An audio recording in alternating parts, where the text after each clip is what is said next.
Now let us see the Hess's law of constant heat summation. See, this law again helps us to find out the enthalpy of a reaction for particularly thermochemical reactions which takes place in number of steps. What is most important in this law?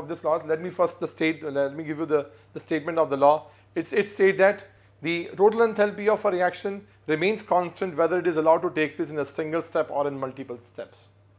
What does it mean is that if suppose we are converting A into B and the enthalpy of the reaction is delta RH naught, and this is in single step, in a similar way we are trying to do it in this way, that A is converted into X, then X is converted into Y, and then Y is converted into B. This is involving enthalpy 1 for this. This involves enthalpy 2. The enthalpy change during this process is delta H1. This is delta H2. This is delta H3. Remember, according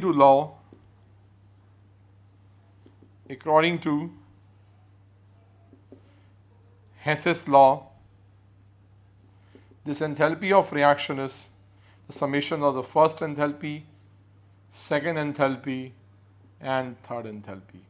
The values of the overall reaction and the different steps, enthalpies of some of the different steps which are giving us the same overall reaction remains the same. So whether the reaction is carried out in a single or multiple steps, the overall enthalpy of the reaction always remains the same. This is what is the main meaning of the Hess's law is.